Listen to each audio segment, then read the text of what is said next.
إن الحمد لله نحمده ونستعينه من يهده الله فلا مضل له ومن يضلل فلا هادي له ونشهد أن لا إله إلا الله وحده وأشهد أن محمدا عبده ورسوله يا أيها الناس اتقوا ربكم الذي خلقكم من نفس واحدة وخلق منها زوجها وبث منهما رجالا كثيرا ونساء واتقوا الله الذي تساءلون به والأرحام إن الله كان عليكم رقيبا قال النبي صلى الله عليه وسلم فإن أصدق الحديث كتاب الله وأحسن الهدي هدي محمد صلى الله عليه وسلم وشر الأمور محدثاتها وكل محدثة بدعة وكل بدعة ضلالة وكل ضلالة في النار قال رب اشرح لي صدري ويسر لي أمري واحلل عقدة من لساني يفقهوا قولي அகில உலகத்தை படைத்து அதனை எந்த குறையுமின்றி பரிபாலிக்கிற எல்லாம் அல்ல ஏக இறைவனான அல்லாஹ்வுக்கு எல்லா புகழும். அத்தகைய வல்ல இறைவனின் அன்பும் கருணையும் இருள் சூழ்ந்த நிலையில் இருளில் குறுகிய மக்களை இஸ்லாம் எனும் அழகிய ஜோதியின் பால் அடைந்த முஹம்மது நபி ஸல்லல்லாஹு அலைஹி வஸல்லம் அவர்கள் மீதும் அன்னவர்கள் ஒளித்து காண்பித்த ஜோதியினை பயன்படுத்தி தங்களின் நீண்ட வாழ்க்கையை விட்டு பிரகாசத்தை நோக்கி பயணமான சத்திய சஹாபாக்கள் சஹாபிய பெண்மணிகள் தாபீன்கள் தபாதாபீன்கள் இன்னும் இந்த ஏகத்துவ கொள்கையை மக்கள் நடுவில் சொல்லிக் கொண்டிருக்கும் நல்ல இமாம்கள் சத்திய கொள்கையோடு பயணிக்கும் முஸ்லிமான மூமினான ஆண்கள் பெண்கள் இன்னும் குறிப்பாக அல்லாஹ்வால் அங்கீகரிக்கப்பட்ட அழகிய மார்க்கமான இஸ்லாமிய கொள்கையை அறிந்து கொள்ள வேண்டும் என்பதற்காக நம்முடைய உலக தேவைகளை எல்லாம் ஓரம் ஒதுக்கி வைத்துவிட்டு இந்த சொற்பொழிவினை கேட்பதற்காக இங்கே குழுமிருக்கும் நம் அவர்கள் அனைவரின் மீதும் எல்லாம் வல்ல இறைவனின் அன்பும் கருணையும் பொழியப்பட வேண்டும் என்ற பிரார்த்தனையோடு ஆரம்பம் செய்கிறோம். அன்பார்ந்த இஸ்லாமிய சகோதரிகளே, தாய்மார்களே, அல்லாஹ்வுடைய மாபெரும் கிருபையினால் அவனால் இந்த உலகத்திற்கு இறக்கி அருளப்பட்ட அழகு நிறைந்த இஸ்லாமிய மார்க்கத்திலே அல்லாஹ் யாருக்கு நாடி இருக்கிறானோ அத்தகைய மக்களை அவனுடைய மார்க்கத்தின் பால் பயணிக்க செய்திருக்கிறார். நாம் எல்லாம் இன்றைக்கு இந்த இடத்துல ஒன்று குழுமி இருக்கிறோம் என்றால், நம்மளை இந்த இடத்தில் அல்லாஹ் ஒன்று சேர்த்திருக்கிறான் என்றால் காரணம் இறைவன் நம்ம எல்லாம் இந்த நேர்வழியின் பால் நாடி இருக்கிறான். அல்ஹம்துலில்லாஹ். அந்த நேர்வழியிலே பயணிக்கிற பொழுது வெறும் நம்முடைய மார்க்கத்தை பெயரளவிலே வைத்து விடாமல் வெறும் இந்த இஸ்லாமிய கொள்கையை உலகத்தின் பார்வையில் மட்டும் காண்பித்து விடாமல் நம்முடைய செயல்பாடுகள், நம்முடைய வாழ்க்கை திட்டங்கள், வாழ்க்கை நிலைப்பாடுகள் இவை அத்துணையுமே இஸ்லாம் சொல்லிக் கொடுக்கக்கூடிய அடிப்படையில் நாம் அமைத்துக் கொண்டமையானால் அதை காரணமாக கொண்டு இம்மையிலும் நாம் வெற்றி அடையலாம். அதை விட நிரந்தரமாக இருக்கிற வறுமை நாளில் நிரந்தர சொர்க்கத்திற்கான ஒரு வழியை இந்த இஸ்லாமிய மார்க்கம், இந்த இஸ்லாமிய நிலைப்பாடு நமக்கு ஏற்படுத்தி தரும் இன்ஷா அல்லாஹ். அப்ப இந்த நேரத்தில் உத்தம தூதரை உலகறிய செய்வோம் என்ற ஒரு இலக்கினை கையில் எடுத்து ஒவ்வொரு தெருவாக, வீடு வீடாக, மாவட்ட மாவட்டமாக இந்த பிரச்சாரத்தை கையில் எடுத்து நபிகளாருடைய வாழ்க்கையில் அவருடைய செயல்பாடுகள், அவருடைய நற்போதனைகள் இவை அத்துணையும் நம்ம உலகத்திற்கு பறைசாற்றி கொண்டிருக்கிறோம். அதிலே ஒரு பங்காக இங்கே மாற்று கிளையின் சார்பாக இங்கே ஒரு வீராங்கனை கூட்டம் ஏற்பாடு செஞ்சிருக்கிறாங்க. இந்த கூட்டத்துல நபிகளாரின் நற்போதனைகள் என்ற தலைப்பு தேர்வு செய்திருக்கிறார்கள். இந்த தலைப்புக்குள் நாம் செல்லுகிற பொழுது சில முக்கியமான விஷயங்களை நாம் அறிந்து கொள்வதற்கு கடமையாக்கப்பட்டிருக்கிறோம். நபிகளாரின் நற்போதனைகள் என்பது எதற்காக, ஏன் நற்போதனைகள் தேவைப்படுகிறது, முதலில் போதனைகள் ஏன் தேவைப்படுகிறது என்பதை அவருடைய முக்கியத்துவத்தை நம்ம தெரிஞ்சுக்கிட்டோம் அப்படின்னா பின்னாடி வரக்கூடிய செய்தி நமக்கு ரொம்ப ஆழமா உட்கார்ந்து. பொதுவாக இந்த உலகத்தில் வாழக்கூடிய மனிதன் 4 விஷயங்களை இன்றியமையாததாக இருக்கிறது. உலகத்தில் வாழுகிற பொழுது ஒரு மனிதனுக்கு மிக முக்கியமான 4 விஷயங்கள், 4 அம்சங்கள் இருக்கு. ஒண்ணு என்ன அப்படின்னா உபதேசங்கள், அறிவுரைகள் ஒரு மனுஷனுக்கு தேவையாக இருக்கிறது. அறிவுரைகளுடைய தேவைகள் எந்த அளவுக்கு இருக்கும் அப்படின்னா நம்மளுடைய வாழ்க்கையில ஒவ்வொரு விஷயத்தையும் செய்கிற பொழுது ஒருத்தருடைய உபதேசம் என்பது கண்டிப்பா தேவைப்படக்கூடிய நிலை ஏற்படும். ஒரு ஸ்கூல் படிக்கிறோமா, நம்ம பிள்ளைகளை ஸ்கூலுக்கு அனுப்புறதுக்கு முன்னாடி பெற்றோர்கள் 4 பேர்கிட்ட உபதேசம் கேட்பாங்க, அறிவுரைகளை கேட்பாங்க. எந்த ஸ்கூல்ல சேர்க்கலாம், எந்த ஸ்கூல்ல நல்ல பாடம் சொல்லி தராங்க, எந்த ஸ்கூல்ல ஃபீஸ் அதிகமா வாங்குறாங்க என்ற அறிவுரைகள் கேட்பார்கள்.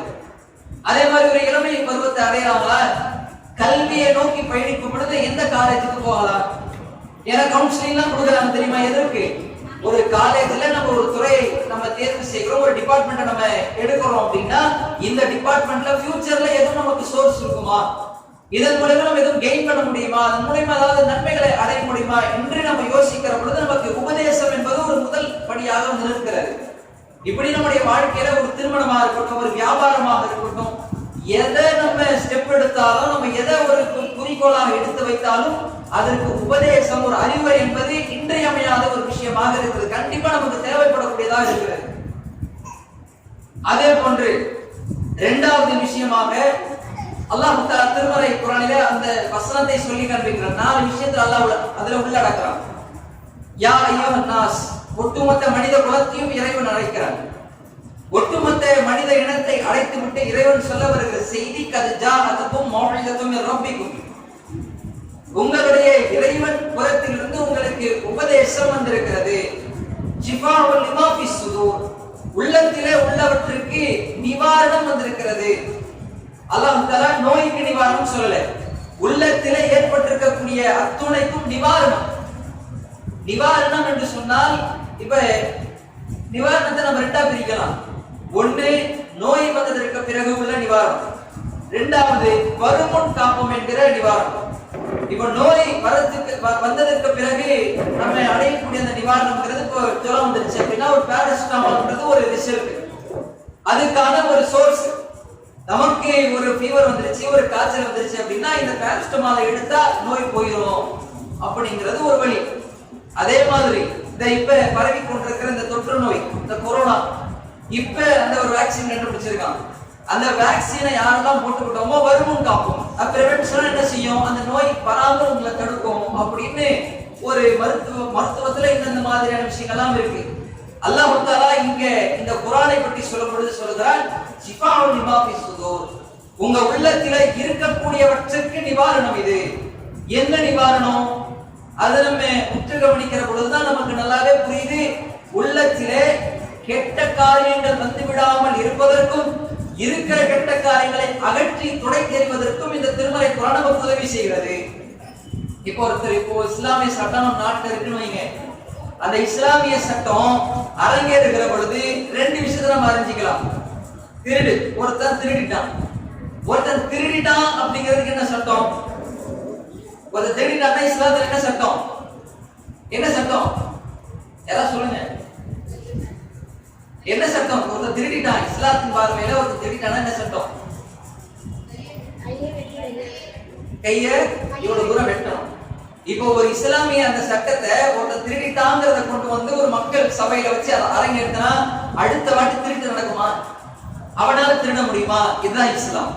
இஸ்லாம் கொடுக்கிற வரையறைகள் என்பது உடல் அளவிலே, உள்ளத்தின் அளவிலே, வாழ்வியல் அளவிலே உங்களுக்கு ஏற்பட்டிருக்கிற நிவாரணத்தை அது தருகிறது. கெட்ட விஷயம் வந்துருச்சுன்னா துடை தெரிகிறது, கெட்ட விஷயம் வராமல் இருப்பதற்கு இது வழிவகுப்பை ஏற்படுத்துகிறது என்பதுதான் இஸ்லாத்தினுடைய அடிப்படை கொள்கை. அது குர்ஆன் சொல்லி தருகிறது. அடுத்து முதல் லின்னாஸ், மக்களுக்கு இதுல நேர் வழி இருக்கிறது. நம்ம உலகத்துல பயணிக்கிறோம் அப்படின்னா மிக முக்கியமான விஷயம் நேர் வழி நமக்கு கிடைக்கணும். நேர் வழி மட்டும் இல்லைன்னு வைங்களேன், நீங்க எவ்வளவுதான் தர்மம் செஞ்சாலும், எவ்வளவுதான் மத்தவங்களுக்கு உதவி செஞ்சாலும், எவ்வளவுதான் நன்மையான காரியம் செஞ்சாலும், நாளை மறுமை நாள்ல நேர் வழி இல்லாத மக்களாக, நேர் வழி இல்லாத மனிதர்களாக அல்லாஹ்வை சந்திக்க இயலாது. அப்ப நேர் வழிங்கிறது எவ்வளவு முக்கியத்துவம் அப்படிங்கிறது ஒரு சின்ன சம்பவத்தை சொன்னா உங்களுக்கு புரியும். இப்ப இந்தியாவுல இருந்து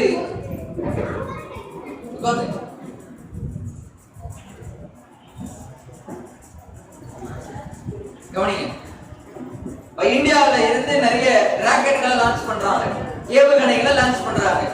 அந்த ஏவுகணையை செலுத்துகிற அந்த அறிவாளிகள், அறிவு ஜீவிகள் ஒரு ஏவுகணையை செலுத்துறதுக்கு எவ்வளவுதான் டெக்னாலஜி தெரிஞ்சு வச்சிருக்கணும், எவ்வளவு அட்வான்ஸ் பிரெயின் இருக்கணும், எல்லாமே இருக்கிற அந்த அறிவியல் விஞ்ஞானிகள் ஒரு ராக்கெட்டு ஒரு ஏவுகணை வெற்றி அடைந்து விட்டால் அது போய் கரெக்டா லான்ச் ஆச்சுன்னு வைங்களேன், அவன் அடுத்த கட்டத்தை நோக்கி போறதுக்கான அடுத்த ஸ்டெப் என்ன அப்படின்னா கோயிலாக இருக்கிறது, ஒரு சிலை வணக்க வழிபாடாக இருக்கிறது, ஒரு சாதாரண மனிதனின் வணக்க வழிபாடாக இருக்கிறது. அப்ப எவ்வளவுதான் கல்வியில விஞ்ஞானத்துல அறிவை தொட்டாலும் கூட, அறிவின் உச்சத்தை தொட்டாலும் கூட நேர் வழி இல்லைன்னா இதுதான் சிலைதான், கல்லுதான் வணங்கணும், மண்ணுதான் வணங்கணும். அப்ப இந்த உலகத்தில் வாடுகிற பொழுது நேர்வழி என்பது மிக முக்கியத்துவம் வாய்ந்த ஒரு விஷயமாக இருக்கிறது. அப்ப இந்த 4 விஷயத்துல நாம் கவனிக்க வேண்டியது, ஒன்று அல்லாஹ்வின் புறத்திலிருந்து நமக்கு வரக்கூடிய நேர்வழி, இரண்டாவது நோய்க்கான நிவாரணம், மூன்றாவது உபதேசம். அப்ப இந்த உபதேசம்ங்கிறது எவ்வளவு முக்கியத்துவம் அல்லாஹ் தஆலா திருமறை குர்ஆன்ல ஒற்றை வசனத்திலே நமக்கு சொல்லி காண்பித்து விட்டான். அப்ப இதை தான் நபிகளார் அவர்கள் ஒவ்வொரு கட்டத்திலும் சஹாபாக்கள், அந்த சமூக மக்கள், இவங்க எல்லாருக்குமே போதனைகள் தராங்க. சொல்லலாம், ஒருத்தன் தப்பான வழிக்கு போறானா அந்த தப்பான வழியை விட்டு தடுப்பதற்கு ஒரு போதனை தேவைப்படுகிறது. ஒரு நன்மையான காரியத்தை அதிகமா செய்யறானா அவனுடைய நன்மையான காரியம் தொடர்ச்சியாக்கப்படுவதற்கும் போதனை தேவைப்படுகிறது. 2 விஷயம் நம்ம கவனிக்கணும். ஒண்ணு, ஒரு தவறை செஞ்சிட்டோம், இல்ல தவறு செய்வதற்கு மனம் தூண்டுகிறது என்றால் அந்த தவறை செய்வதற்கு முன்னால் ரசூலுல்லாஹ்வுடைய போதனை ஒரு தடையா நிற்கும். ரசூலுல்லாஹ்வுடைய போதனை ஒரு பிரிவென்ஷனா நிற்கும். அதே போன்று ஒருவன் நன்மையை செய்கிறான், நன்மையை செய்கிற பொழுது இந்த நன்மை இன்னும் தொடர்ச்சியாக்கப்படுவதற்கும் ரசூலுல்லாஹ்வுடைய போதனைகள் தேவைப்படக்கூடியதாக இருக்கிறது. அதுல உள்ள சில செய்திகள், எல்லாரும் பெண்களா இருக்கிறீங்க, பெண்களா இருக்கும் பொழுது அல்லாஹ் தஆலா குர்ஆன்ல பல சட்டங்கள் சொல்லும் பொழுது ஆண்கள் பெண்களுக்கு பொதுவான சட்டமும் இருக்கு. வணக்க வழிபாட்டுல ஆண்கள் பெண்கள் விதிவிலக்கு கிடையாது. ஆனா அதையும் தாண்டி பெண்களுக்கு என்று அல்லாஹ் தஆலா சில சட்டங்களை ஒதுக்குகிறார். அந்த சில சட்டங்கள் என்ன அப்படிங்கறத நம்ம ஒன்னொன்னா கவனிக்கணும். இப்ப இளமை பருவத்தில் இருக்கிற பெண்கள், இளமை பருவத்தில் இருக்கிற பெண்களுக்கு இஸ்லாம் ஏராளமான சட்டத்தை, திருமறை குர்ஆன் அதிகமான சட்டங்களை போடுகிறது. எப்பேற்பட்ட சட்டங்கள் போடுகிறது? ஒரு இளைஞர்களாக இருக்கக்கூடிய இளமை பருவத்தில் இருக்கிற பெண்கள், ஆண்கள் 2 பேருமே, இளமை பருவத்தில் இருக்கிற ஆண்கள் பெண்கள் 2 பேருமே சமூகத்தில் நடக்கிற பொழுது எப்படி நடக்கணும், ஒருத்தர் எப்படி பேசணும், ஒருவரிடத்துல எப்படி நடந்து கொள்ளணும், பெற்றோர்களிடத்துல எப்படி நடந்துக்கணும், நம்ம படிக்கிற கல்லூரியில அல்லது ஸ்கூல்களிலே எப்படி நடந்து கொள்ள வேண்டும், நம்முடைய ஆடை அலங்காரத்தை எப்படி அமைச்சிக்கணும் அப்படிங்கிறது இஸ்லாம் மிக தெளிவாக அழகாக பாடம் நடத்துகிறது. அல்லாஹ் தஆலா சொல்லி காண்பிக்கிறான், குலில் முஃமினீன யகுது மின் அப்சாரிஹிம் வ யஹ்ஃபுது ஃபுரூஜஹும் ذلك அஸ்கா லகும். மூமினான ஆண்களுக்கு நபியே நீங்கள் சொல்லுங்கள், யகுது மின் அப்சாரிஹிம், அவர்களுடைய பார்வைகளை தாழ்த்திக் கொள்ளட்டும், அவருடைய கற்புகளை அவர்கள் பேணிக் கொள்ளட்டும், இதுதான் அவர்களுக்கு மிக கண்ணியம் உயர்ந்த விஷயமாக இருக்கிறது என்று ஆண்களுக்கு அல்லாஹ் பேசிட்டான்.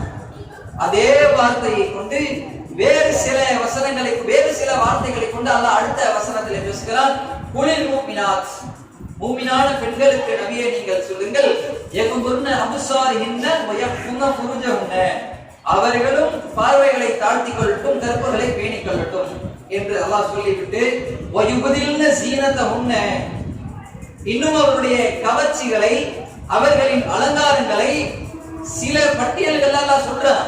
இத்தகைய மக்களை தவிர அவனுடைய அலங்காரத்தை யாரும் வெளிப்படுத்திக் கொள்ள வேண்டாம் என்று அல்லாஹ் தஆலா பெண்களுக்கு தனியா பிரத்யேகமா பெரிய வசனம், பெண்களுக்கு சொல்ற வசனம்ங்கிறது பெருசு, ஆண்களுக்கு 2 டாபிக் தான். ஒண்ணு கற்ப பேணிக்க, ஒண்ணு உன்னுடைய பார்வை தாழ்த்திக்க, ரெண்டும் பேணிக்கிட்டானா அது சாதிக்கிறதுக்காக உனக்கு அது உயர்ந்தது, மிக சிறந்தது. ஆனால் பெண்கள் அப்படிப்பட்டவங்க கிடையாது. அவங்களுக்கு தனித்த சட்டமே இருக்கு. அவங்களுக்கு என்ன சட்டம்? நீங்க எப்படி ஆண்கள் மாதிரி பார்வையை தாழ்த்தணுமோ, எப்படி உங்களுடைய கற்புகளை பேணணுமோ, அதை விட மிக முக்கியமாக இந்த இரண்டு விஷயத்திற்கும் அடிப்படையா இதுல தவறு வருவதற்கான அடிப்படை இருக்குல்ல, அதை தகர்த்தெறிவதற்கு தான் அல்லாஹ் தஆலா பின்னாடி பட்டியல் போடுகிறார். யுபதில்ல சீனத்தன, அவர்களுடைய அந்த அலங்காரங்களை அவர்கள் மறைத்துக் கொள்ளட்டும். யாருக்கு?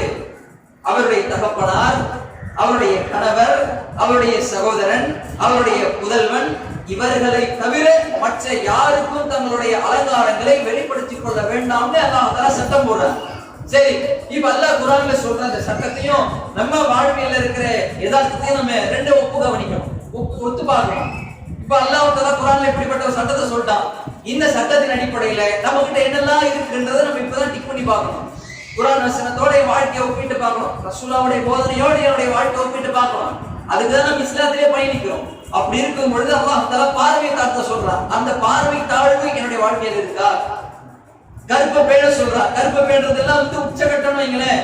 அதுல அடிப்படையா இருக்கிற விஷயம் என்னன்னா, ஒண்ணு நம்முடைய அலங்காரத்தை வெளிப்படுத்துறது, நம்முடைய பார்வைகளை தாழ்த்தாமல் இருப்பது, இன்னும் நம்ம ஆண்களை கண்டால் குழைந்து குழைந்து பேசுவது. அப்ப இதுவெல்லாம் அடுத்த கட்ட தவறுக்கு, அதாவது கற்ப பேணணும் இருக்குல்ல, அந்த கற்ப பேணுதலை தகர்த்தெறியக்கூடிய அடிப்படை விஷயங்கள் இதுதான். இதை அல்லாஹ் தஆலா கவனிக்க சொல்றான், நபிகளார் கவனிக்க சொல்றாரு. இப்ப இதுல முதல்ல ஆடை அலங்காரம்.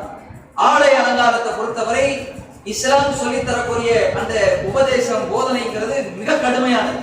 ஒரு பெண் தன்னுடைய ஆடை அலங்காரத்தை அமைத்துக் கொள்வதற்கு பல ரெஸ்ட்ரிக்ஷன் இருக்கு. உங்களுக்கு இப்ப ஆண்கள் என்றவங்க யதார்த்தமா இந்த உலகத்துல நாட்டுல ரோட்ல நடந்து போகலாம், நார்மலா அவங்க ட்ரெஸ் அணிஞ்சுக்கிட்டு நடந்து போகலாம். ஆனா பெண்கள் எவ்வளவுதான் உங்களுக்குள்ள நீங்கள் உங்களுடைய நகைகளை அணிந்திருந்தாலும் சரி, நல்ல ஆடைகளை அணிந்திருந்தாலும் சரி, உங்களுடைய கவர்ச்சிகளை என்ன செய்ய முடியாது. வெளியே வீட்டை விட்டு வீட்டு வாசலை விட்டு வெளியே வரும் பொழுது அதை கண்டிப்பாக வெளிப்படுத்துவதற்கு இஸ்லாம் அனுமதிக்கவே இல்லை. அப்ப இஸ்லாம் அனுமதிக்காத விஷயத்தை நம்ம எப்படி மாத்தி இருக்கிறோம்? சரி, வீட்டு வாசலுக்குள்ள மட்டும்தான் நம்ம என்ன செய்ய முடியும்? நல்ல ஆடைகள் அணிய முடியும், நல்ல கவர்ச்சிகரமான ஆடைகளை அணிஞ்சு நம்முடைய கணவனை கவர முடியும், நல்ல நகைகளை அணிந்து கொள்ள முடியும். நான் ரோட்டுக்கு போறேன், வீட்டு வாசலை விட்டு வெளியே போறேன்னா புர்கா அணிந்து கொள்ள வேண்டும், பர்தாவை நான் போர்த்தி கொள்ள வேண்டும் என்ற கட்டாயத்தில் இருக்கிறேன். சரி, அந்த புர்கா அணிந்து இருக்குல்ல, அங்கதான் இப்ப ட்விஸ்டே வருது. என்ன ட்விஸ்ட் வருது? வீட்டுக்கு உள்ள இருக்கும் பொழுது உள்ள இருக்கிற ஆடைகளிலே கவர்ச்சி, அதாவது அவங்க அணிஞ்சிருக்கிற ஆடைகள், அவருடைய போட்டிருக்கிற நகைகள் எல்லாமே கவர்ச்சி. வீட்டை விட்டு வெளியே போன உடனே புர்காவிலே கவர்ச்சி ஏற்படுகிறது. சுப்ஹானல்லாஹ், அல்லாஹ் காப்பாத்தணும். இன்னைக்கு ஒண்ணுல மண்ணடிக்கு போய் பாருங்களேன், புர்கா கடைகள் லைனா வரிசையா இருக்கும். அல்லாஹ் நம்மள கண்டிப்பா நம்ம வீட்டு பெண்களை எல்லாம் அல்லாஹ் தஆலா பாதுகாத்து அருள் புரிய வேண்டும். ஒரு மாடல்ல ஒவ்வொரு டிசைன்ல வச்சிருக்கான். அவ அவ்வளவு டிசைன் போட்டு அவ்வளவு இன்வெஸ்ட் பண்ணிருக்கான காரணம் என்ன? நம்ம வீட்டு பெண்கள் போய் வாங்குறாங்க, அது ஆர்வம் காட்டுறாங்க. ஒரு பர்தா என்ற சட்டத்தையே இறைவன் இறக்கி அருள்வதற்கான காரணமே உங்களுடைய கவர்ச்சியை நீங்க மறைக்கிறதுக்காகத்தான். அந்நிய ஆண்கள் உங்களுடைய உடவுகளை பார்த்து விடக்கூடாது, உங்களை கவர்ச்சியாக உங்களுடைய கவர்ச்சி அவர்களை கவர்ந்து விடக்கூடாது என்பதற்காகத்தான் பர்தா சட்டமே. இது எப்படி மாறி போச்சுன்னா, இந்த பின்னாடி வால் வர மாதிரி லேஸ் வச்சு அதை இன்னும் டைட் பண்ணி ஸ்ட்ரக்சர் ஆக்கி இதுவெல்லாம் வரிசையாக சொல்வதற்கும் நான் பூசுகிறேன். பெண்களாக இருக்கிறவங்களுக்கு புரிஞ்சுப்பீங்கன்னு நினைக்கிறேன். அப்ப இப்படியான ஒரு ஆடை அலங்காரத்தை இஸ்லாத்தினுடைய சட்டத்தையே சீர்குலைக்கக்கூடிய அளவிற்கு தான் புர்காவுடைய பர்தாவுடைய சட்டம் இன்றைக்கு அமைக்கப்பட்டிருக்கிறது, மாற்றப்பட்டிருக்கிறது. அல்லாஹ் நம்மளை காப்பாற்றணும் தானே. ஒரு காலேஜுக்கு போறோம், ஒரு ஸ்கூலுக்கு போறோம், இல்ல பணி செய்வதற்காக வெளியே போற கடைக்கு போகிறோம். அந்த நேரத்துல கூட நம்முடைய புர்காக்களை, நம்முடைய பர்தாக்களை, நாம் அணிந்திருக்கிற ஹிஜாபுகளை மிக மோசமாக இஸ்லாம் காட்டித் தராத வழி அடிப்படையில் நாம் வைத்திருக்கிறோம் என்றால் இது அல்லாஹ்வுடைய போதனை ஏற்று அதன் அடிப்படையில் வாழக்கூடிய முஸ்லிம்களாக இஸ்லாத்தினுடைய போதனைகள் எதற்கு சொல்லப்பட உபதேசம்ங்கிற வார்த்தை நான் ஃபர்ஸ்ட் சொன்னல, எதற்கு? மனுஷன் பாதிக்கப்பட்டிருக்கிற அந்த மனிதனுக்கு உபதேசம்ங்கிறது கண்டிப்பா தேவை. அதுக்கு தான் அல்லாஹ் தஆலா குறையில்லாம உபதேசத்தை கொடுத்திருக்கிறான். ஆனா அந்த உபதேசத்தை கொஞ்சம் கூட சட்டம் பண்ணாம, கொஞ்சம் கூட காதுல வாங்காம, அல்லது இந்த காதுல வாங்கிட்டு அந்த காதுல நம்ம பறக்க விட்டோம்னா நாம எல்லாம் இஸ்லாத்திலே வாழ்வதற்கு ஒரு அர்த்தம் இருக்கிறதா? அப்ப இந்த ஆடை அலங்காரத்துல ரொம்ப கவனமா இருக்கணும். இதுல ரெண்டு விஷயம். ஒண்ணு வீட்டு வாசலை விட்டு வெளியே போகும்போது உங்களுடைய அலங்காரங்களை எக்ஸ்போஸ் பண்ண நினைக்கிறோம்ல, அதை எப்படியா வெளிப்படுத்தணும்னு நினைக்கிறோம்ல. ஆனா இஸ்லாம் சொல்றது வெளிப்படுத்து, உன்னுடைய அலங்காரத்தை வெளிப்படுத்து, உன்னுடைய ஆடை அலங்காரத்தை, உன்னுடைய கவர்ச்சியை வெளிப்படுத்து. யாருக்கு? உங்கள் கணவன்மார்கள், உங்களுடைய தந்தைக்கு, உன் சகோதரனுக்கு. இப்ப தந்தைக்கு காட்டுறதும் கணவனை காட்டுறதும் ஒண்ணும் கிடையாது, அதிலே நம்ம புரிஞ்சுக்கணும். அப்ப நம்ம ஒரு நல்ல ஆடை அணிகிறோம், நல்ல சேரி அணிகிறோம். நம்ம எவ்வளவுதான் வயசானா நம்முடைய தந்தைக்கு நம்ம குழந்தைதான், நம்ம பிள்ளைங்க தான்.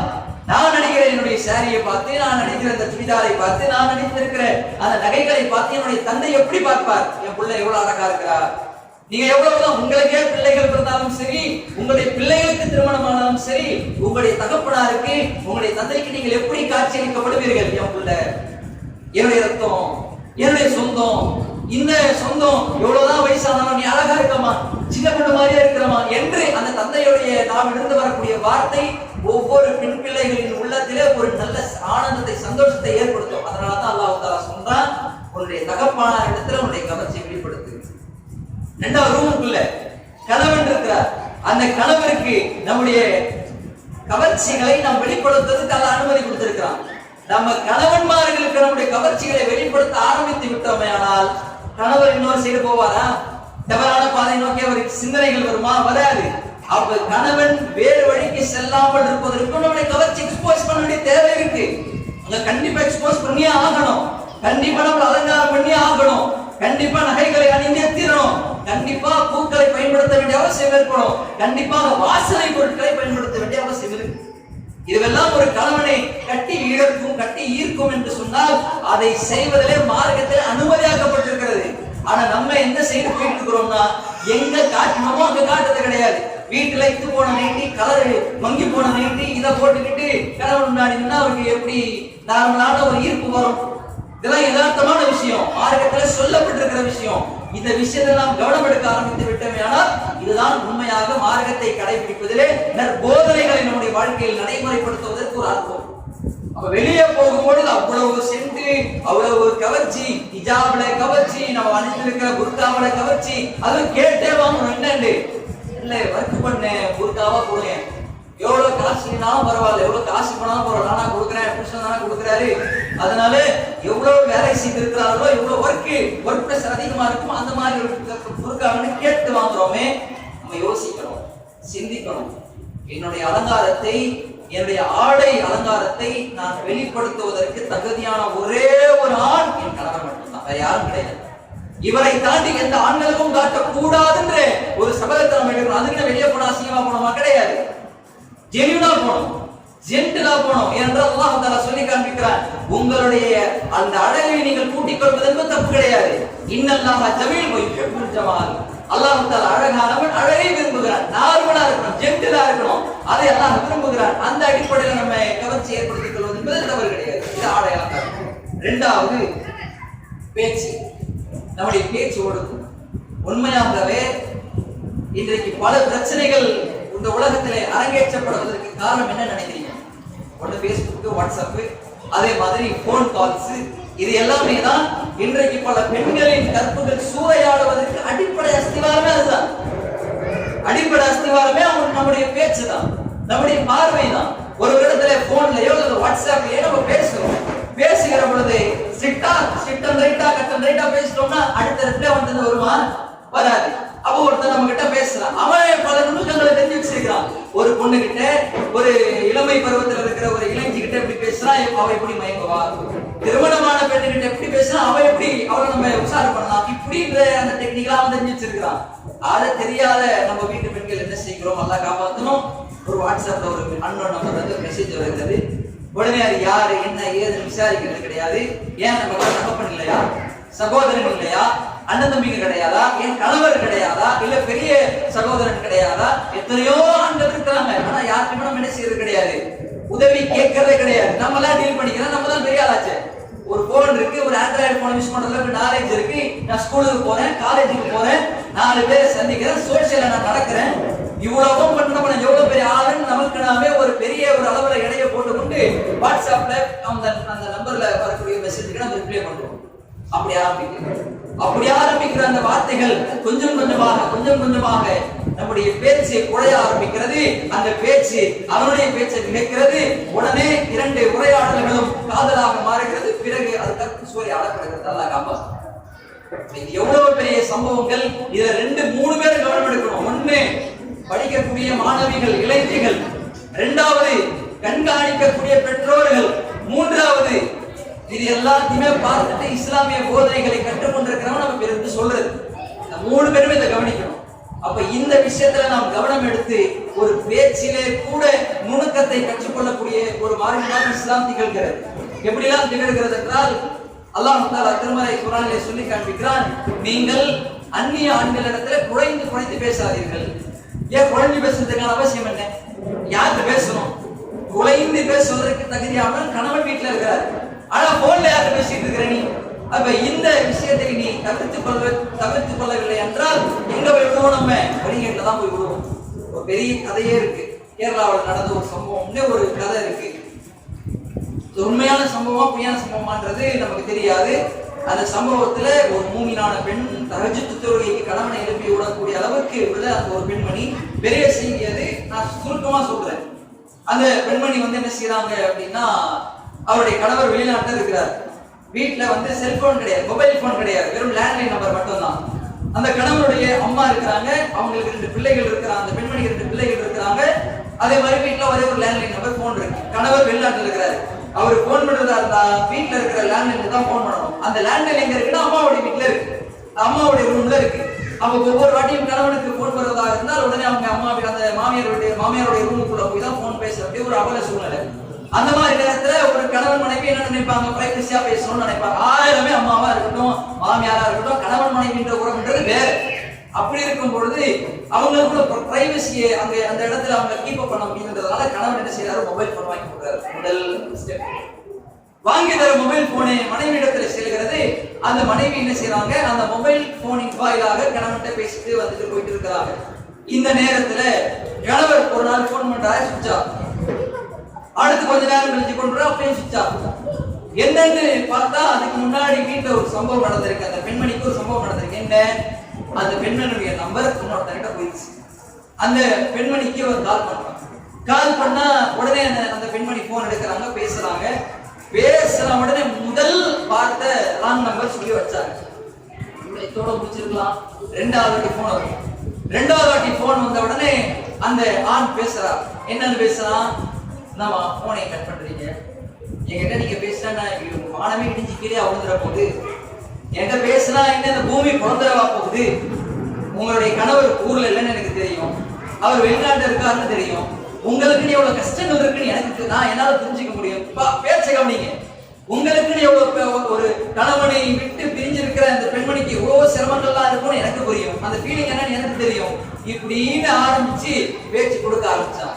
இப்படி பேச்சு கொடுக்க ஆரம்பித்த அந்த பெண் சுவிட்ச் ஆஃப் செய்யப்பட்ட நிலையில போன் இருக்கு. ஒரு நாள் அவங்களுடைய மாமியார் பாத்ரூம்ல இருக்கிறாங்க. அந்த நேரத்தில் வீட்டுல இருந்த காசு நகைகள் எடுத்து அந்த பெண்மணி கிளம்பிட்டாங்க. நல்லா கவனிக்கணும்.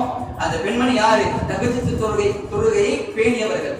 தஹஜ்ஜுத் தொழுகைனால 5 தொழுகை வந்துடும். ஏன்னா தஹஜ்ஜுத் எழுதுறாங்கன்னா பஜ்ர் வந்துடும். ஏன்னா உபரிக்கே அவங்க முக்கியத்துவம் கொடுக்குறாங்கன்னா பரலான தொழுகைக்கு அவங்க முக்கியத்துவம் கொடுப்பாங்கிறதுல இந்த சம்பவம் நமக்கு தெரியுது. அடுத்து அவங்க மாமியார் பதறடிச்சு அவங்க மகனுக்கு போன் பண்ணி, அந்த தாய் மகனுக்கு போன் பண்ணி வீட்டுல பிரச்சனையாச்சு வாங்க அப்படின்ன உடனே அவர் வராரு. பொருளாதாரத்தை நிறைய செலவு பண்றாரு.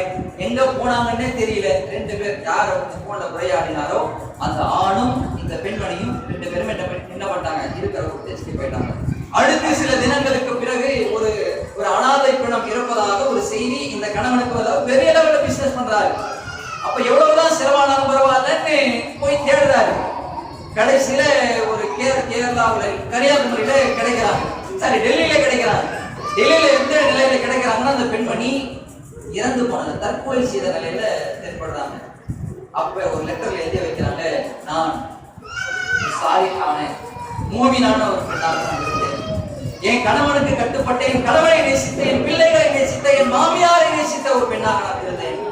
கடைசியில அந்த போன் கால் வந்தது. அதை நான் பேசினேன். அவனுடைய பேச்சு என்ன ஈர்த்தது. கவனிங்க. அவனுடைய பேச்சு ஈர்த்தது. அந்த பேச்சில நான் மயங்கி விழுந்து விட்டேன். பிறகு அவன் கூட்டான அவன் கூட போனேன். என்னை போதைக்கு அடிமையாக்கினான், விபச்சாரத்திற்கு அடிமையாக்கினான். கடைசியில என் முடிவை நானே தேடிக்கொண்டேன் அப்படின்னு அந்த பெண்மணி லெட்டர் எழுதி வச்சுட்டு சூசைட் பண்ணிட்டாங்க. சூசைட் பண்ணது யாருங்க? இஸ்லாம் தெரியாதவங்களா? சூசைட் பண்ணா என்ன தண்டனை? தற்கொலைக்கு என்ன தண்டனை? நிரந்தர நரகம். அந்த நிரந்தர நரகத்திற்கு ஆளாக்கப்பட்டவர்கள் யாரு? அந்த தொழுகையை பேணியவர்கள், தஹஜ்ஜுத் தொழுகையில எந்திரிச்சவர்கள், மனைவியை தன்னுடைய பிள்ளைகளை நேசித்தவர்கள், கணவனை நேசித்தவர்கள்.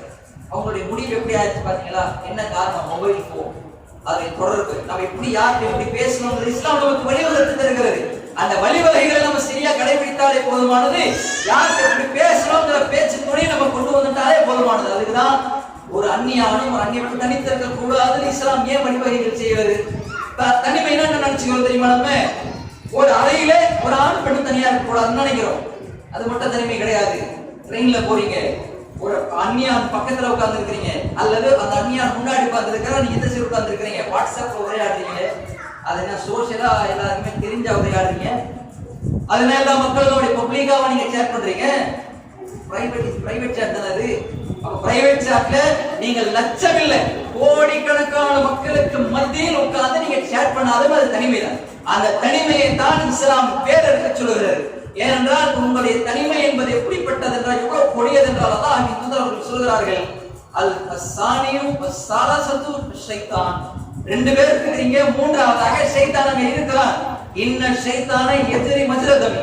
இந்த ஷைத்தான் என்பவன் ஒவ்வொரு மனிதனுடைய ரத்த நாளங்களில் ஓடிக்கொண்டிருக்கிறான். அப்ப ஷைத்தானிய சிந்தனை நம்ம இடத்துல வருவதற்கு அடிப்படையாக இருப்பது இந்த தனிமையான உரையாடல்.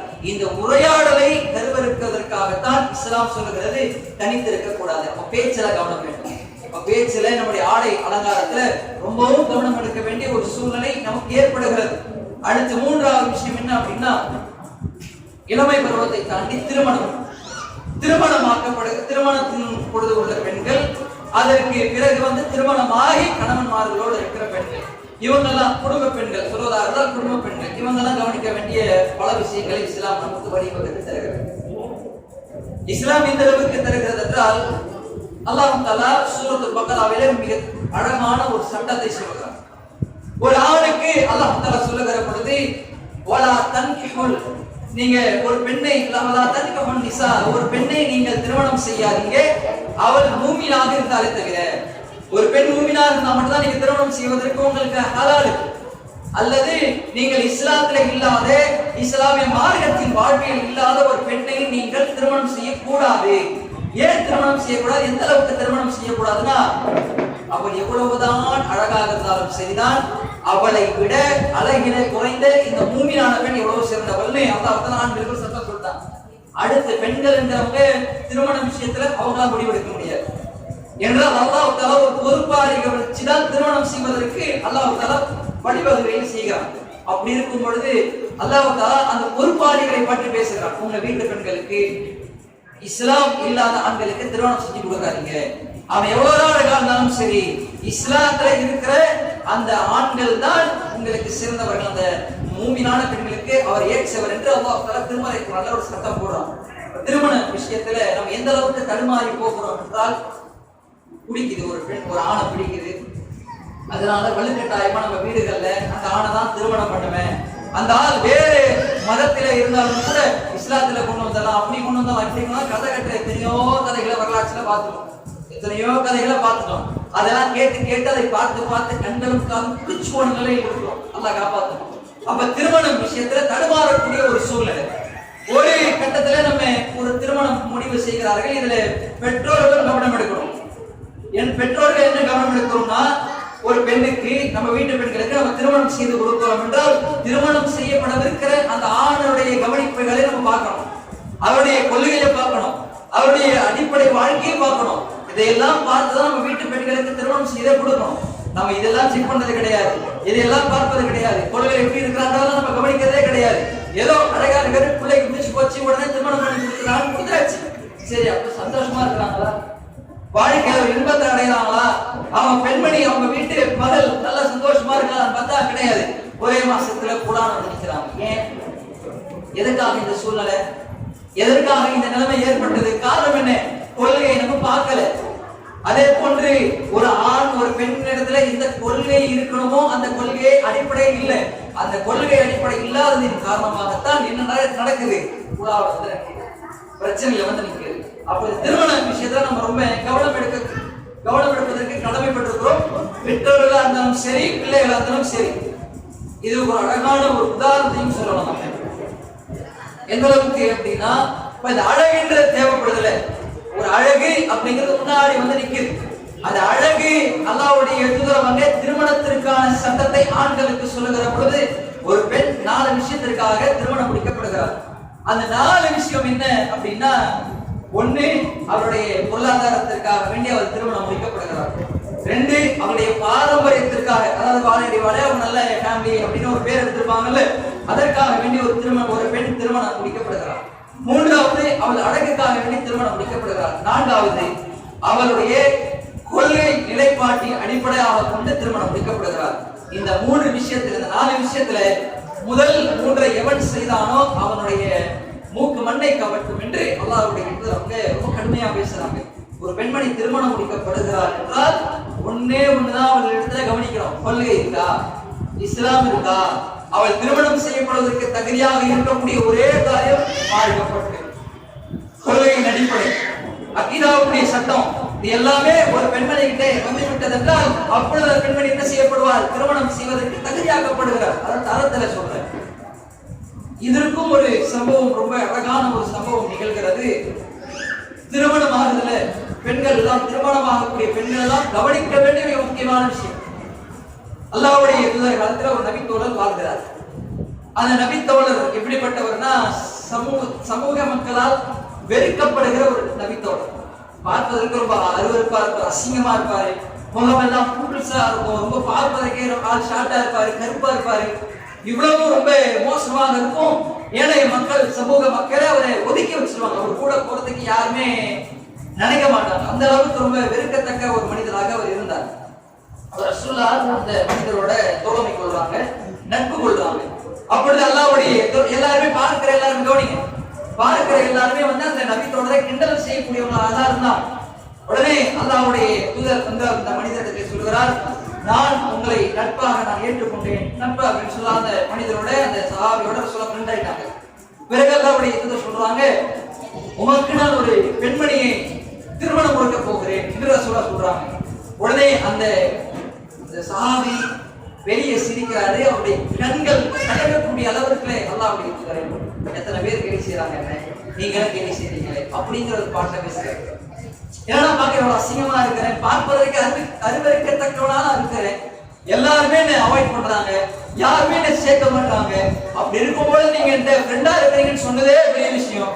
அதுக்கு பிறகு 2வதா என்ன ஒரு பெண்மணிக்கு திருமணம் செய்து வைக்க போறேன்னு சொல்றீங்களே, இது வந்து நீங்க கேலி செய்யற மாதிரி இருக்கு அப்படின்னு அந்த நபி தோழர் கண்களிலே கவலையை கொண்டு, நாவிலே சிரிப்பை கொண்டு இந்த விஷயத்தோட ரசூலோட பேசுறாங்க.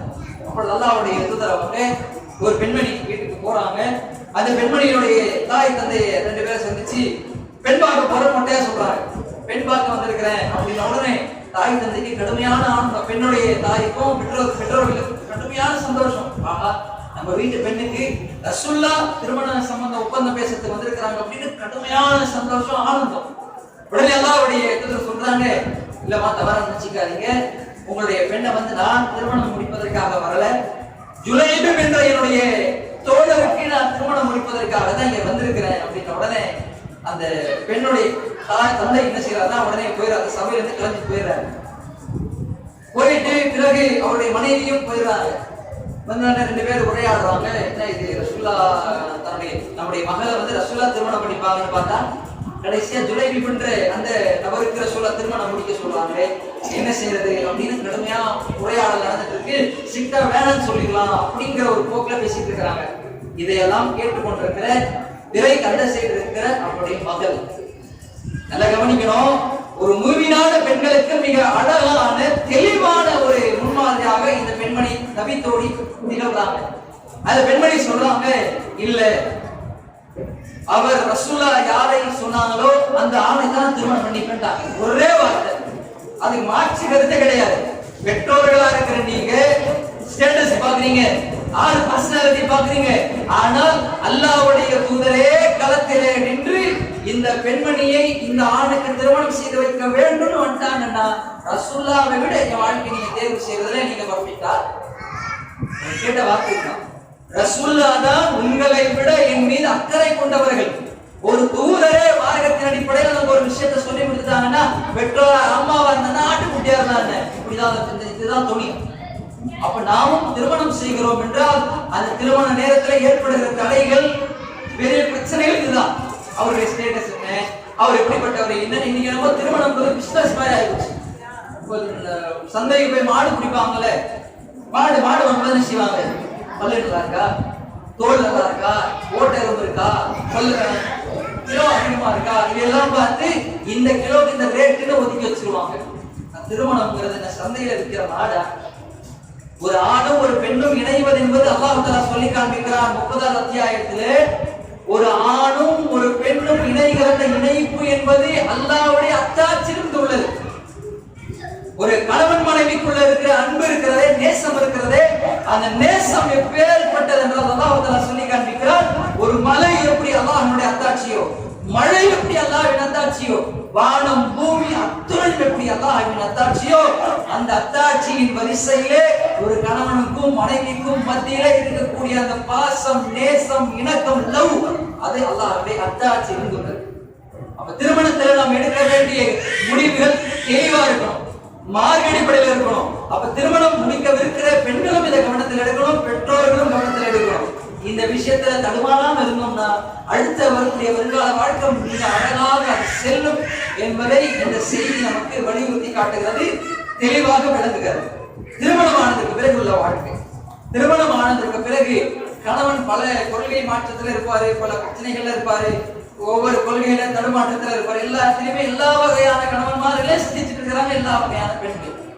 அப்ப நம்ம இதுல கவனிக்க வேண்டிய விஷயம் என்ன அப்படின்னா, திருமணம் முடித்ததற்கு பிறகு ஒரு பெண்ணுக்கு இஸ்லாம் சொல்லி தரக்கூடிய உபதேசம், குல்லுக்கும் ராயின் குல்லுக்கும் மஸ்ஊலுன் அன் ரஅய்யதிஹி, எல்லாருக்குமே தெரிந்த ஒரு ஹதீஸ் தான். ஒவ்வொருவரும் பொறுப்பாளிகள், நீங்கள் ஒவ்வொருவரும் உங்களுடைய பொறுப்புகளை பற்றி நாளை மறுமை நாளிலே விசாரிக்கப்படுகிறீர்கள் என்று அல்லாஹ் தஆலா அல்லாஹ்வுடைய இடத்துல வந்து சொல்றாங்க. ஒரு பெண் விசாரிக்கப்படுகிறார். யாரை பற்றி விசாரிக்கப்படுகிறார் அப்படின்னு இந்த செய்தி சொல்றதுக்கு முன்னாடி ஒரே ஒரு சம்பவத்தை மட்டும் சொல்லிக்கிறேன். இது ஒரு சகோதரர் நமக்கு சொன்ன ஒரு செய்தி, உண்மையா நடந்த ஒரு செய்தி. இன்னைக்கு ஆலிமா அப்படிங்கிறது வந்து ரொம்ப பெருசா பார்க்கப்படுற விஷயம். நம்ம வீட்டுல திருமணம், ஒரு ஆணுக்கு திருமணம் செய்யறாங்கன்னா அவங்க பார்க்கிற வரிசையில ஒண்ணு வந்து ஆலிமா. ஏன்னா ஹதீஸ்ல இருக்குல்ல, ஒரு பெண்மணி மார்க்கப்பட்டிருக்காக திருமணம் முடிக்கப்பட வேண்டும்னு சொல்லப்பட்டிருக்கனால என்ன செய்யறாங்கன்னா ஒரு ஆலிமாவை திருமணம் செய்யணும்னு ஒருத்தர் முடிவெடுக்கிறாரு. அப்படி முடிவெடுக்கப்பட்டு ஆலிமாவை திருமணம் பண்ணியாச்சு. திருமணம் பண்ணி ரெண்டு பேருடைய வாழ்க்கை, இந்த கணவன் மனைவிக்கு மத்தியில இருக்கிற வாழ்க்கைங்கிறது ரொம்ப அழகாக ரொம்ப சூப்பரா போயிட்டு இருக்கு. ஆனால் இதுல ஒரு பிரச்சனை இருந்துச்சு. என்ன பிரச்சனை அப்படின்னா, அந்த பெண்ணுக்கு இருக்கக்கூடிய அவருடைய கணவரின் பெற்றோர்கள் இருக்கிறாங்களே, அதாவது அந்த பெண்ணுக்கு மாமனார் மாமியார், இவங்க ரெண்டு பேருடைய நிலைமை ஆக மோசமாயிடுச்சு. இவரு வேலை செய்யக்கூடியவர், அதாவது வெளியே வேலைக்கு போயிட்டு நைட் லேட்டா வரக்கூடிய ஒரு சூழ்நிலை, அல்லது ரொம்ப நேரம் வீட்டுல இருக்க முடியாத ஒரு சூழ்நிலை, அப்பேற்பட்ட வேலையை இவர் பார்க்கறதுன்னு வச்சுக்கோமே. இவர் என்ன செய்யறாருன்னா, ஒரு ஏறத்தாழ திருமணமாகி ஒரு 1.5 மாசம் 2 மாசத்திலே புலா வந்து அந்த பெண்மணி நிற்கிறாங்க. அந்த நின்ன உடனே என்ன நடக்குது, என்ன பிரச்சனை, பேச்சுவார்த்தை நடக்கும் பொழுது என்ன பேசப்படுது அப்படின்னா, அந்த கணவருடைய பெற்றோர்களை அந்த பெண்மணி கவனிக்கவே இல்லை. அந்த கணவன் மீது பாசமா இருக்கிறாங்க, அவர்கிட்ட நல்லா பேசுறாங்க, ஏனைய விஷயங்கள்ல ரொம்ப தெளிவா ரொம்ப சூப்பரா நடந்துக்கிறாங்க, எல்லாத்திலுமே பர்ஃபெக்டா இருக்கிறாங்க. ஆனால் அந்த கணவனுடைய பெற்றோர்களை பேணுவதில் மட்டும் ஒரு கவனம் சிதறி போய் நிலையில இருக்கிறாங்க. அப்ப இது ஒரு பிரச்சனையா வந்து சிட்டில உட்கார்ந்து பேசும் பொழுது அந்த பெண்மணி ஆலிமா, நல்லா கவனிங்க, ஆலிமாவுடைய வாயில வர வார்த்தை என்ன தெரியுமா? அவங்க கேட்கிறாங்க, என்னுடைய கணவனுக்கு நான் போக வச்சனா, கணவனுக்கு கட்டுப்படுறதா கேட்கறாங்க. கட்டுப்படுதான் இருக்கிறேன், நான் கட்டுப்படுதான் இருக்கிறாங்க, ஒன்றும் பிரச்சனை இல்லை. மற்ற விஷயங்கள நான் தெளிவா கரெக்டா இருக்கிறேன்னா அதுலயும் கரெக்டா தான் இருக்கிறாங்க. அப்ப எங்க பிரச்சனை வருது அப்படின்னு, எங்க என்னதான் பிரச்சனை அப்படின்னு கேட்கும் பொழுது, என்னுடைய பெற்றோர்களை அந்த மனைவி பேணி பராமரிக்கிறாங்க, அவங்களுக்கு செய்ய வேண்டிய கடமைகளை செய்யல. அப்பொழுது அந்த ஆலிமா கேட்ட கேள்வி, இஸ்லாத்துல மாமனார் மாமியாருக்கு என்னென்ன கடமைகளை செய்யணும் அப்படின்னு மார்க்கத்தை எடுத்து காட்டுங்க, அதற்கு பிறகு நான் மாறிக்கிறேன் அப்படின்னு சொல்றாங்க. குர்ஆன் ஹதீஸ்ல நீங்க எடுத்து காட்டுங்க. மாமியார் மாமனாருக்கு செய்ய வேண்டிய கடமை இருக்குன்னு காட்டுங்க. யாருக்கு கேட்கிற கேள்வி? நீ ஏதோ படிக்க தெரியாத முட்டாள் கிடையாது, ஒரு ஆலிமா, மார்க்கத்தை கரைச்சு குடித்தவர். அந்த பெண்மணி கேட்கிறாங்க, மாமனார் மாமியாரை பார்த்து நோய் எங்க சொல்லப்படுது எனக்கு சொல்லுங்க. உடனே அந்த நிர்வாகிகள் கேட்டார்கள் கேள்வி. சரி, அல்லாஹ்வுடைய தூதர் ஒரு சட்டம் சொல்றாங்கல்ல, குல்லுக்கும் ராயின் குல்லுக்கும் மஸ்ஊலுன் அன் ரஹியத்திஹி, நீங்கள் ஒவ்வொருவரும் பொறுப்பாளிகள், உங்களுடைய ஒவ்வொருவரும் பொறுப்பாளிகள், உங்களுடைய பொறுப்புகளை பற்றி நாளை மறுமையிலே விசாரிக்கப்படுவீர்கள் அப்படின்னு அல்லாஹ் தன்னுடைய தூதர் அவங்க சொல்றாங்க. காலி சேர்களை நிரப்பிங்க, சேர்களை காலியா இருக்கு, இந்த சேர் காலியா இருக்கு, உட்கார்ந்துட்டாங்க. நான் பின்னாடி இருக்கிறவங்களுக்கு தெரியும், காலி சேர்னா அதை டக்குனு டிஸ்கஸ் பண்ணுறது சீக்கிரம்.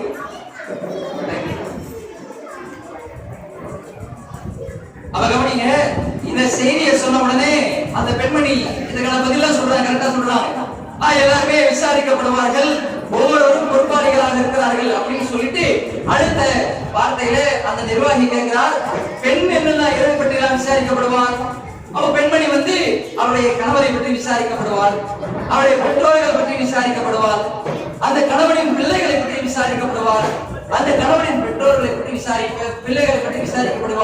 அந்த விஷயத்தை சொன்ன உடனே அந்த பெண்மணி, ஆமா இதெல்லாம் கரெக்டா சொல்றாங்க. நிர்வாகி கேட்ட கேள்விக்கு கவனிங்க, நிர்வாகிகள் கேட்ட கேள்விக்கு கரெக்டா அந்த அம்மா பதில் சொல்லிட்டாங்க. அப்புறம் கடைசியில என்ன நடக்குதுன்னா, சரிமா இந்த இடத்துல பிள்ளைகளை கவனிப்பது என்பது இருக்குல்ல, பிள்ளைகளை கவனிப்பது ஒரு பொறுப்பு, அந்த பொறுப்பை பற்றி விசாரிக்கப்படும் இருக்குல்ல, அது என்ன பிள்ளை? எனக்கும் என் கணவனுக்கும் பிறக்கக்கூடிய குழந்தை அப்படின்னு அந்த பெண்மணி சொல்றாங்க. அப்படின்னு அந்த ஹதீஸ்ல இருக்கா? நிர்வாகி கேட்கிறார், அப்படின்னு அந்த செய்தியில இருக்கா? கிடையாது. ஒரு ஆணுக்கு ஏற்கனவே திருமணமாகி அதிலே அவருக்கு பிள்ளைகள் பிறந்து பிறகு அந்த திருமண பந்தம் முடிந்து இன்னொரு பெண்மணியாக உன்னை அவர் திருமணம் செய்தாலும் கூட அந்த குழந்தையும் பார்த்துக் கொள்ளுகிற கடமை உனக்கு இருக்கு. அந்த பொறுப்பு பற்றி நாளைக்கு மறுபடியும் விசாரிக்கப்படுவேன். அப்போ ஒரு குழந்தைக்கு எந்த அளவுக்கு முக்கியத்துவம் கொடுக்கணுமோ அதற்கு நிகரான ஒரு முக்கியத்துவம் யாருக்கு கொடுக்கணும்? உன்னுடைய கணவருக்கு சொந்தமான, உன் கணவனுடைய ரத்த பந்தமான அவர்களின் பெற்றோர்களையும் நீ பார்க்கணுமா இல்லையா அப்படின்ற அந்த தெளிவை கொடுத்த உடனே அந்த ஆலிமா பெண்மணி உடனே ஓடி போய் உன்னுடைய மாமியாரை கட்டி தழுவி கதறி அழுகிறார்கள். மார்க்கம் போதனைங்கிறது தான். நம்ம வாழ்க்கையிலே தடுமாற்றம் வரும், அது படிச்சவனா இருந்தாலும் சரி படிக்காதவனா இருந்தாலும் சரி, வருகிற தடுமாற்றத்தை அழகாக எடுத்து நிற்பாட்டக்கூடியது ரசூலுல்லாஹ்வுடைய போதனை மட்டும்தான். மார்க்கம் சொல்லித் தரக்கூடிய உபதேசங்கள் மட்டும்தான். அந்த உபதேசங்களை நாம் கடைபிடிக்க ஆரம்பித்து விட்டோமே ஆனால் நம்முடைய வாழ்க்கை செழிப்பாகிவிடும், சிறப்பாகிவிடும். அப்ப அந்த சிறப்பான பாதையை நோக்கி நம்ம பயணிக்கிறோம்னா நம்ம வாழ்க்கைக்கு மிக தேவையான மிக முக்கியத்துவமான இந்த மாதிரியான போதனைகள், ஆடை அலங்காரம், பேச்சு ஒழுக்கம், திருமண முடிவுகள், திருமணத்திற்கு பிறகு உள்ள யதார்த்த வாழ்க்கைகள், இவை எல்லாத்திலையுமே ரசூலுல்லாஹ்வுடைய போதனை உள்ள நுழைக்க ஆரம்பிச்சுட்டோன்னு வைங்க, வாழ்க்கை செழிப்பா போகும். இந்த செழிப்பு நிறைந்த வாழ்க்கையினுடைய முடிவு கபர் வரைக்கும் கிடையாது. கபரோட முடிஞ்சு நினைக்காதீங்க, கபருக்கு பிறகு உள்ள மறுமை வாழ்க்கைக்கு இன்னைக்கு அந்த உலகத்துல வாழும் பொழுது போதனைகளை ஏற்று அதை மறுக்காம அதை மறக்காம வாழ்க்கையில நீங்க அமல்படுத்துகிறீர்களே, அதற்கும் நன்மைகள் சேர்த்து நாளைக்கு மறுமை நாளே வழங்கப்படுவீர்கள் என்பதுதான் இஸ்லாத்தினுடைய அடிப்படை கொள்கை. அந்த அடிப்படை கொள்கையில நம்ம எவ்வளவு கவனம் எடுக்க முடியுமோ அவ்வளவு கவனத்தை அதில் செலுத்தி மூமினான பெண்மணிகளாக நாம் வாழ்வதற்கு நம்ம சுமத்தப்பட்டிருக்கிறோம். அடுத்து கணவன் விஷயத்துல எவ்வளவு சிதறல்கள் இருக்கின்றது நம்ம புரிஞ்சுக்கணும். அதே மாதிரி கணவர் வந்து ஒரு கொள்கையில இருப்பாரு, அந்த கொள்கையை நம்ம மறுக்கவே மாட்டோம். ஏன்னா கணவர் 1000 பேர் இருந்தாலும் நம்ம நல்லா பாத்துக்கிறாரு. கணவர் வந்து அவர்கிட்ட கெட்ட பழக்கம் இருக்கு, சிகரெட் இருக்குன்னு வைங்க, எல்லாம் காப்பாத்து, சிகரெட் இருக்கு, மது குடிக்கிறாரு, ஏனைய விஷயங்கள்ல வந்து நேரத்தை செலுத்துறாரு. ஆனா ஷாப்பிங் மால கையில் கொடுக்குறாரு. ஏன்னா உங்களுக்கு அது இதுன்னு சொன்னா தேவை, அதுதான் ரொம்ப பெருசா நீண்டு வருது. ஷாப்பிங் கார்டு இருக்குல்ல, அதை கையில் கொடுக்குறாரு. இப்ப இந்த கணவன் நீங்க அங்கீகரிப்பீங்களா நிராகரிப்பீங்களா? பெரும்பான்மை நம்ம நிராகரிக்க மாட்டோம், அங்கீகரிப்போம். ஏன்னா அவர் கேட்டு போட்டோம், சிகரெட்டா குடிச்சிக்கோ, மதுவா குடிச்சிக்கோ, ஷாப்பிங் கார்டு கையில இருக்கு, இதுக்கப்புறம் என்ன வேணும்? கணவன் என்னை நல்லா பார்த்திருக்கிறான் என்று சொன்னாலே அதற்கு அர்த்தம் என்ன? நல்லா ஷாப்பிங் கூட்டு போறாரு, தியேட்டருக்கு கூட்டு போறாரு, பீச்சுக்கு கூட்டி போறாரு. இதுதானே ஒரு கணவனின் வரையறைகள் என்று நம்ம ஒதுக்கி வைத்திருக்கிறோம். ஆனால் அதுவல்ல சகோதரர்களே. உண்மையாகவே ஒரு கணவனை தேர்வு செய்வது, கணவனுடைய வாழ்க்கை வாழ்வது என்பது முக்கியமாக மார்க்கத்திலே நமக்கு அவர் உதவி செய்கிறாரா, மார்க்கத்திலே எனக்கு அவர் இறையச்சத்திற்கு எனக்கு உதவி செய்கிறாரா என்றுதான் நம்ம பார்த்து அதை நோக்கி பயணிக்கிறோம். இந்த உதவிகள், இந்த இறையச்சத்தை ஊட்டுகிற கணவன்மார்கள் தான் சஹாபிய காலத்துல ரசூல்லா அவங்களால் பாட்டெடுக்கப்பட்ட சஹாபாக்கள் இருந்தார். ஏன் ரசூல்லா மனைவிமார்கள் எப்படி நடந்துட்டாங்க? இப்ப கணவன்மார்கள் எவ்வளவுதான் நம்மளை ரொம்ப ஆடம்பரமா வச்சிருந்தாலும் நம்ம கவனிக்க வேண்டிய விஷயம் ஆடம்பரம் அல்ல. உங்களுக்கெல்லாம் அழகான ஒரு உதாரணமாக திருமலை குர்ஆனிலே ஒரு அழகான ஒரு பெண்மணியை பற்றி இறைவன் பேசுகிறார். யார் தெரியுமா அந்த பெண்மணி? இறைவனால் அவருடைய கணவர் அழிக்கப்பட்டார், கடலிலே மூழ்கடிக்கப்பட்டார். பெரிய தன்னை தான் பெரிய இறைவன் என்று இந்த சமூக மக்களிடத்திலே வாதம் செய்தான். அவரின் மனைவி கேட்ட பிரார்த்தனை, யா ரப்பி ஜஅல்னி, எனக்காக நீ ஒரு வீட்டை நீ உருவாக்குவாயாக. எங்கே? சொர்க்கத்திலே. எனக்கு ஒரு சொர்க்கத்திலே ஒரு வீட்டை கட்டி கொடு, எனக்கு வேற எதுவுமே வேண்டாம் என்று யாருடைய மனைவி கேட்டாங்க? ஆட்சி அதிகாரம் கையில, ஆடம்பர வாழ்க்கை கையில. அந்த பெண்மணியுடைய வாழ்க்கை எவ்வளவு சிறப்பா செழிப்பா இருந்துச்சுன்னா, வேலை செய்வதற்கு அடிமை பெண்கள் இருக்கிறாங்க, கேட்டதெல்லாம் கிடைக்கும், ஆடம்பரமான சொகுசு வாழ்க்கை, ஒரு பெரிய அரண்மனை, இவ்வளவையும் இருந்து சுமத்தி கொண்ட அந்த பெண்மணி அல்லாஹ்விடத்துல கேட்டார்கள், யா ரப்பி, திருமணம் எனக்கு வேணாம், ஆடம்பரம் எனக்கு வேணாம், ஆட்சி அதிகாரம் வேண்டாம், வேலை செய்யக்கூடிய பணி பெண்கள் எனக்கு வேண்டாம், எனக்கு தேவை உன்னுடைய பொருத்தம், உன்னுடைய அந்த சொர்க்கம், அதுல எனக்கு ஒரு வீடு, இது மட்டும் போதுமானது என்று கேட்ட பெண்மணி யார் தெரியுமா? ஆசியா. ஆசியா அலைஹிஸ்ஸலாம் அவர்களை பற்றி இறைவன் திருமலை குர்ஆனில் பேசுகிறார். அவங்க எதுக்கு கொள்கைக்கு முக்கியத்துவம் கொடுத்தாங்க? கொள்கை இல்லடா, உனக்கு என்ன மனைவியா இருந்தா என்ன செய்ய போறேன்? இந்த கணவனுக்கு, இந்த ஆணுக்கு நான் மனைவியா இருப்பதை விட அல்லாஹ்விடத்தில் சொர்க்கத்திலே சொர்க்க பெண்மணியாக நான் இருப்பது மேல் என்று அந்த பெண்மணி துவா செய்தார்கள், அல்லாஹ்விடத்தில் கேட்டார்கள். அப்ப இதெல்லாம் ஒரு கணவன்மார்களிடத்திலே வாழுகிற பொழுது முடிஞ்சா கொள்கையை மாற்றணும். அவனுடைய கொள்கை இது கிடையாது, அல்லாஹ் அடிப்படை கொள்கை இது கிடையாது, இதுதான் அல்லாஹ் வகுத்திருக்கிறான், இதுதான் ரசூலுல்லாஹ்வுடைய வழிமுறை, இது எல்லாம் அடிப்படையில் நம்ம வாழ்ந்து விட்டோமானால் அந்த திருமண வாழ்க்கை மிக செழிப்பான வாழ்க்கையாக மாறிவிடும் இன்ஷா அல்லாஹ். அதுக்குதான் நமக்கு தேவைப்படுவது இந்த உபதேசம், இந்த நற்போதனை. அதுதான் நபிகளார் அவர்கள் அடுக்கடுக்காக தன்னுடைய வாழ்க்கையில பெண்களை சந்திக்கிற பொழுது இறுக்கமான ஆடையை அணியாதீர்கள், பச்சை குத்தாதீர்கள், வட்டிக்கு வாங்காதீர்கள், உங்களுடைய கொண்டைகளை அந்த ஒட்டகத்தை திமிழை போன்று நீங்கள் ஆக்கிக் கொள்ளாதீர்கள். இதுவெல்லாம் நாளை மறுமை நாளிலே அல்லாஹ்வுடைய சாபத்தை உண்டாக்கும் என்று ரசூலுல்லாஹ் ஏன் போதிக்கிறாங்க, ஏன் கண்டிக்கிறாங்க? அவங்க சும்மா தூதரா நியமிக்கப்பட்டாங்கன்றதுக்காக இந்த வார்த்தைகளா? அல்லாஹ்வுடைய தூதர் பிறநாள் தினத்திலே அந்த குதுபாவை முடித்துவிட்டு அந்த உரையை நிகழ்த்திவிட்டு பெண்மணிகளுக்கு ரசூலுல்லாஹ் பேசினாங்க. என்ன சொன்னாங்க? பெண்களே, உங்களை நான் அதிகமாக நரகத்தில் பார்க்கிறேன். காரணம் என்ன? நல்ல அறிவாளியா இருக்கிற கணவனை கூட நீங்கள் மதிமயக்கி விடுகிறீர்கள், அவங்களுடைய சொல்லுக்கு நீங்க கட்டுப்படாமல் இருக்கிறீங்க, இதுவெல்லாம் உங்களை நரகத்தில் கொண்டு சேர்த்து விடும் என்று நபிகளார் அன்றைக்கு அந்த பெண்களுக்கு எச்சரித்தார்கள், உபதேசம் செய்தார்கள். அந்த உபதேசம் நம்முடைய வாழ்க்கையில வரணும். ரசூலுல்லாஹ் இது சொன்னாங்கன்னா ரசூலுல்லாஹ் தன்னுடைய வாழ்க்கையில அதை அமல்படுத்தக்கூடியவங்களா இருந்தாங்க. இப்படி ஜுவைரியா ரலியல்லாஹு அன்ஹா அவங்களுடைய வீட்டுல இருக்கிறாங்க. இதை கடைசியா சொல்லி இந்த செய்தி முடிச்சுக்கிறேன். ஜுவைரியா ரலியல்லாஹு அன்ஹா அவங்களுடைய வீட்டுல நபிகளார் ஒரு இரவு தங்குகிறார்கள். இரவுல தங்குகிற அந்த நபிகளார் அவர்கள் காலையில ஃபஜ்ருடைய நேரம் வருது. ரசூலுல்லாஹ் ஃபஜ்ர் தொழுகை கிளம்பிட்டாங்க. தயவு செஞ்சு இந்த இதுவுமே கேட்காதீங்க, பரவாயில்ல, சம்பவத்தை தயவு செஞ்சு கேட்டுருங்க. அப்ப ரசூலுல்லாஹ் ஃபஜ்ருடைய தொழுகைக்கு ரசூலுல்லாஹ் போயிட்டாங்க. போயிட்டு ரசூலுல்லாஹ் திரும்பி, ரசூலுல்லாஹ்வுடைய வழக்கம் என்னன்னா, ரசூலுல்லாஹ் தனக்கு அந்த துஆவுடைய நேரம் வரைக்கும் பள்ளிவாசல்ல அமர்ந்து விட்டு தான் வீட்டுக்கு வருவாங்க. இது ரசூலுல்லாஹ்வுடைய வழக்கம். அப்படி இருக்கும்பொழுது ரசூலுல்லாஹ் அதே மாதிரி ஃபஜ்ர் தொழுதுட்டு துஆவுடைய தொழுகை நேரத்துல ரசூலுல்லாஹ் வீட்டுக்கு வராங்க. வீட்டுக்கு வந்து பார்த்தா ஜுவைரியா ரலியல்லாஹு அன்ஹா அவங்க தொழுகை நமாஸ்ல உட்கார்ந்திருக்காங்க. எந்த நேரம்? ஃபஜ்ருடைய நேரத்துல ரசூலுல்லாஹ் போனது. திரும்பி வந்து பார்க்கும்போது அந்த பெண்மணி உட்கார்ந்திருக்காங்க. எந்த நிலையில? தொழுகை நிலையில உட்கார்ந்திருக்காங்க. உடனே ரசூலுல்லாஹ் தன் மனைவி ஜுவைரியா ரலியல்லாஹு அன்ஹா கேக்குறாங்க, என்னமா நீங்க நான் எந்த நிலையில விட்டுட்டு போனோம் அப்பத்துல இருந்து இப்போ வரைக்கும் இதே இடத்துல உட்கார்ந்திருக்கீங்க, இப்படியே உட்கார்ந்திருக்கீங்களா, இல்ல ஏனைய வேலைகள்லாம் பார்த்துட்டு உட்கார்ந்திருக்கீங்களா ரசூலுல்லாஹ் கேக்குறாங்க.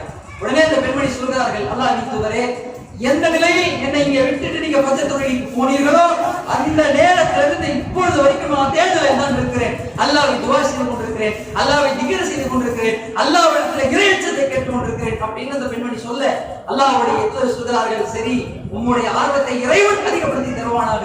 இதை விட மிக சிறந்த விஷயத்தை உங்களுக்கு நான் சொல்லி தரவா? ஒரு இஸ்லாமிய கணவனின் செயல்பாடு இதுதான். ஒரு இறையச்சத்தை ஊட்டுகிற, இறையச்சத்துக்கு உதவி செய்கிற கணவனின் இலக்கணம் இதுதான். நபிகள் சொன்னார்கள், இதோ இந்த 5 மணி நேரம் நம்முடைய இந்தியா டைமுக்கு ஒரு 5:40 மத்தியத்தில் வேணும் வைங்க. அந்த லுஹாவுடைய நேரம் காலையில 10:10 வரைக்கும் வரும் லுஹாவுடைய நேரம். அப்ப ஏறத்தாலும் நம்ம எண்ணி பார்த்தோம்னா 4-5 மணி நேரம் வருகிறது. அந்த 4-5 மணி நேரத்தில் நீங்கள் அடைய வேண்டிய நன்மையை நான் உங்களுக்கு ஒரு 4 வார்த்தை சொல்லித்தரேன். அந்த 4 வார்த்தை 3 முறை நீங்கள் அதை சொன்னால் அதற்கான இந்த 5 மணி நேரம் நீங்க உட்கார்ந்ததற்கான நன்மையை நீங்கள் அடைந்து விடலாம். அதை விட அதிகமான நன்மை கூட நீங்க அடைந்து விடலாம் என்று அந்த கணவர், இறையச்சத்திற்கு உதவுகிற அந்த கணவர், அல்லாஹ்வின் தூதர் சொல்லி தருகிறார்கள். என் சகோதரிகளே, காது கொடுத்து இந்த செய்தியை கேளுங்கள், இந்த திக்ரை கேளுங்கள். சுப்ஹானல்லாஹி வ பிஹம்திஹி عدد خلقه ورضا نفسه وزنة عرشه ومداد كلماته. நான் ரப்புல் ஆலமீனை புகழ்கிறேன். எப்படி புகழ்கிறேன்? சுப்ஹானல்லாஹி வ பிஹம்திஹி, அவனுடைய புகழை கொண்டு அல்லாஹ் தஆலா தூய்மையானவன் என்று அவனை நான் புகழ்கிறேன். எந்த அளவுக்கு? அழுத கல்கிஹி, அவனின் படைப்பினங்களின் எண்ணிக்கை அளவுக்கு, வரிதா நஃப்ஸிஹி, அவனுடைய உள்ளத்தின் பொறுத்துக் கொள்ளக்கூடிய அளவிற்கு, வஸினத் அர்ஷிஹி, அர்ஷினுடைய பிரம்மாண்டம் எவ்வளவு பெரியதோ அந்த அளவுக்கு, ஓ மிதாத கலிமாத்திஹி, அல்லாஹ்வினுடைய வார்த்தைகள் இந்த உலகத்திலே எந்த அளவுக்கு கொட்டி தீர்க்கப்பட்டிருக்கிறதோ அந்த வார்த்தைகள் அளவிற்கு அல்லாஹ்வை நான் புகழ் பாடுகிறேன், அவனை பெருமைப்படுத்துகிறேன், அவனை தூய்மைப்படுத்துகிறேன் என்று நீங்கள் இந்த 4 வார்த்தையை 3 முறை சொல்லுங்கள். 5 மணி நேரம் உட்கார்ந்த நன்மையை நீங்கள் சுலபமாக அடைந்து விடலாம் என்று ஒரு கணவர் தன் மனைவிக்கு இறையச்சத்திற்கு உதவி செய்கிறார்கள் என்றால் இதுதான் நபிகளாரின் போதனை. இந்த போதனை நம்முடைய வாழ்க்கையில வரணும், நம்முடைய பிள்ளைகளிடத்துல வரணும், நம்முடைய குடும்பத்தாரிடத்துல வரணும்.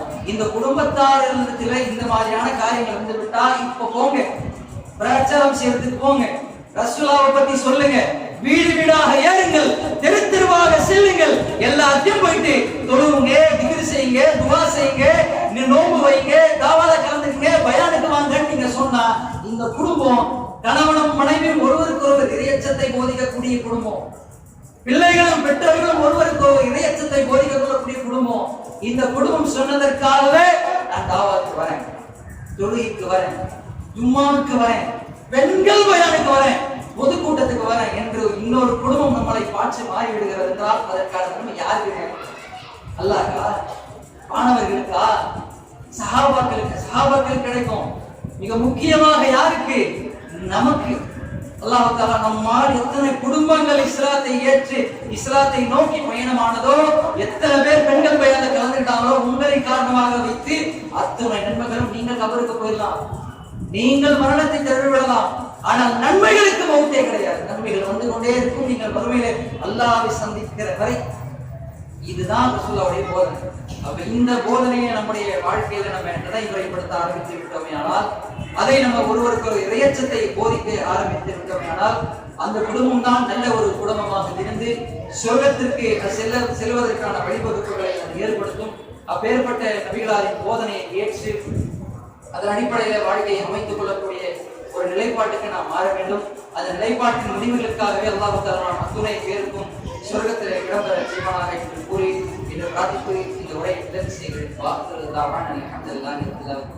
அஸ்ஸலாமு அலைக்கும் வரஹ்மத்துல்லாஹி வபரகாத்துஹு.